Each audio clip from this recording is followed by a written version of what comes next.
आजचं ठरलं तर मग या मालिकेच्या भागात आपण पाहणार आहोत की आता सायली अर्जुनला आनंदाने मिठी मारते आणि प्रेमाने म्हणते, अहो, माझं सुख नेहमी तुमच्यापासूनच सुरू होतं आणि तुमच्यापाशीच येऊन संपतं. पण आज मला कळतंय, तुम्ही माझ्यासाठी किती केलंय, किती त्याग केला आणि माझ्यावर किती असीम प्रेम केलं. तुमच्यामुळेच मला अशी माणसं मिळालीयत जी माझ्यावर मनापासून प्रेम करतात. आता अशा प्रेमासाठी आभारही अपुरे वाटतात.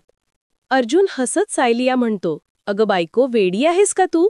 तुला वाटतं सगळं मिळालंय, पण अजून एक सर्वात महत्वाचं काम बाकी आहे.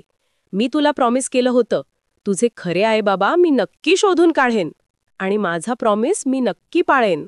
तेवढ्यात कल्पना म्हणते, खरं आहे अर्जुन, मला सुद्धा पाहायचंय सायलीची आईबाबा कोण आहेत, कारण जिने आमच्या घराला इतकं सुख दिलंय तिला तर त्यांचे आशीर्वाद मिळालेच पाहिजेत.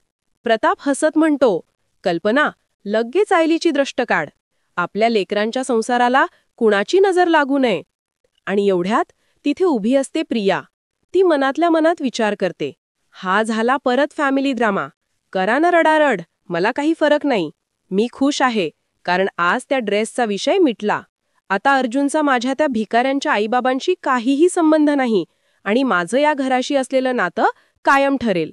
प्रिया तिथून रागाने आत जायला निघते, पण तेव्हाच रविराज तिच्या समोर उभा ठाकतो. तो म्हणतो, तन्वी, मला माझ्या काही प्रश्नांची उत्तरं हवी आहेत तुझ्याकडून.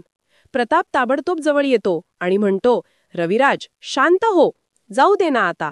आणि इथेच थांबतो आजचा भाग, अनुत्तरित प्रश्नांच्या छायेत नव्या वळणाची चाहूल देत.